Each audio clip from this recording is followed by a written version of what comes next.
Bonsoir, bon appétit. Oh my gosh, I'm going to show you how to make clarified butter tonight. And I need it for a dish that I'm making later, which is poman, which is basically potatoes, and they're really thinly sliced, and you put clarified butter and you bake it, and it's almost like it's just delicious. Check out that video. But I'm going to show you how to do clarified butter and how easy it is. So when you're doing clarified butter, the recipe calls for, let's say, 4 ounces of butter. When you clarify it, you're only going to get 3 ounces, so you lose a quarter. So that's something to keep in mind. For these purposes today, I'm using 8 ounces of European butter. I'm just going to drop it in here and put it on my corner French plate, and I'm just going to slowly melt it. This is nice indirect heat, and I want to just slowly melt it. Now you're asking yourself, why would I use European butter? It's more expensive than American butter. It's really simple. American butter must have a minimum of 80% fat, while European starts at 82, but most are about close to 90. So the whole point of clarifying butter is to capture the fat. So if I use European butter, I actually get more clarified butter. And it does have a little different taste as well, which I like better. But it's up to you. So what's the process of clarifying butter? It's really simple. What we're going to do, there's 3 components in butter. There's protein, there's fat, and there's water. We want to remove the water, and we want to remove the protein and keep the fat. So what we're going to do is we're going to just melt this, and we're going to give it a minute, and I'm slowly melting it, and then I'm going to bring up the heat. I'm going to bring it more in the center. If you're using a regular burner, the lowest setting you have, slowly melt it, as slowly as you can, and then we will be back when we are ready to, well, once my butter is melted. I don't think you want to wait. So we will be right back. Now, it's starting to bubble. Now you have 2 options here. You could just turn off the heat and skim the top and pour your butter out and leave the solids in the bottom. But I find that when you do that, you waste a lot of the butter. You don't capture as much. So I want to capture as much of that fat as I can for my clarified butter. And if you notice now, it's starting to come, the white is coming onto the top. I hope you can see that. And what I'm going to do is I'm going to take a spoon, and I'm just going to carefully pull it to the side and drop it. I'm just going to collect it. Sometimes you can use the back of your spoon to catch it, like that. Oh, that was a big old burst there. Let's bring it more to the side. And you're just going to remove all that. And we'll be back in a few minutes. I'm going to keep, now wait, also if you wanted to, you could keep boiling it, because you know why it's boiling. It wouldn't boil if there was no water. So what's happening is that the water is causing it to boil. So we want to get rid of the water. So that's why I don't turn off the heat, because this is a better way, I think, to doing that. And also, I waste a lot less. Now, if I kept going and let it boil until it stopped boiling, it would turn like an amber color. And basically that's ghee. So you burnt the protein at the bottom, but it gives it like flavor to the butter. So you can try that as well. And then it's really easy to separate because the protein will stick to the bottom because it's burnt. Anyways, we'll come back after I've done more of the skimming.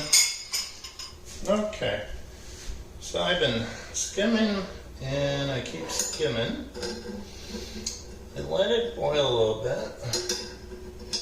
Now I'm just gonna take a little bit, I see. That's it. Now, this, don't throw it away, the protein and all that. I use it for popcorn, I use it for toasts, just wonderful on English muffins, and my favorite's the popcorn. So I turned off the heat, and I let it cool a little bit, and now what we're going to do is we're going to pour and separate the protein.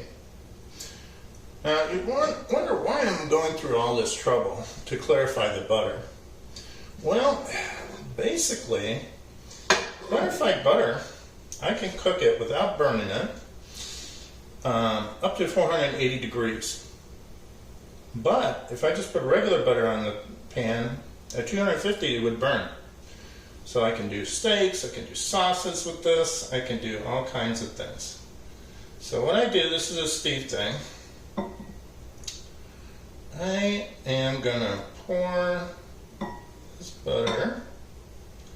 I don't know if it's a Steve thing, but some people just separate it and then they're done. I like to get as much of the protein off. So I am gently, and I'm watching the cinnamon at the bottom.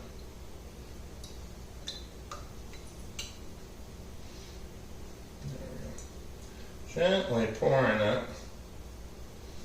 And I'm going to reserve the cinnamon in the bottom.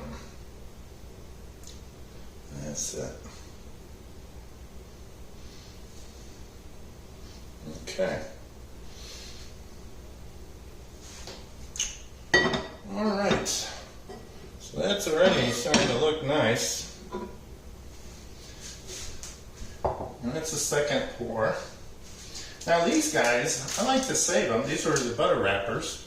And I just keep them in my fridge. And if I need to, which I will later, grease the pan, I just take them and grease them instead of wasting a lot of butter. Just a little trick that I learned actually from a Belgian guy.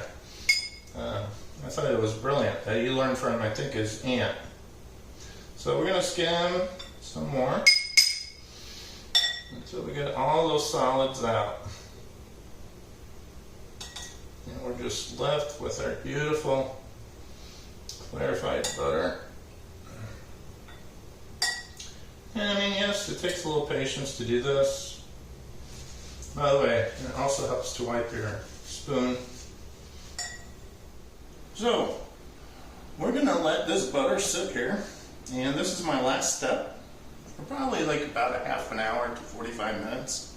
And it will settle some more. And then my final step is I'm going to take a cheesecloth and strain it. So we'll be back when we're ready for that.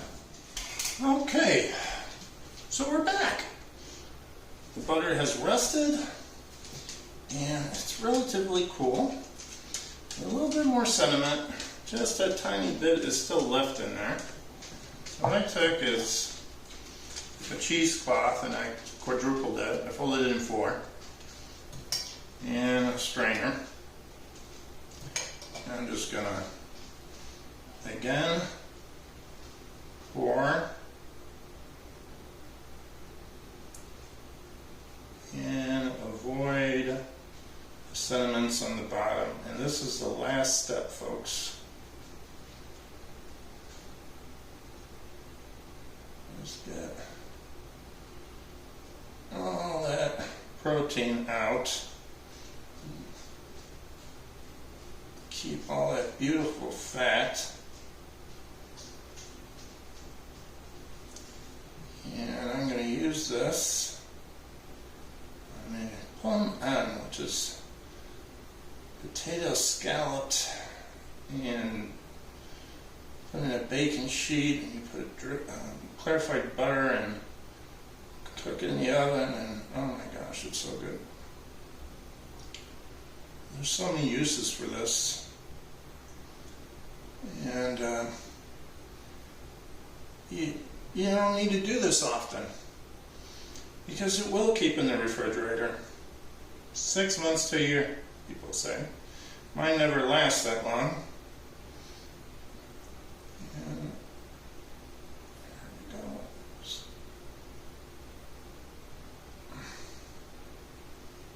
There we go. All right.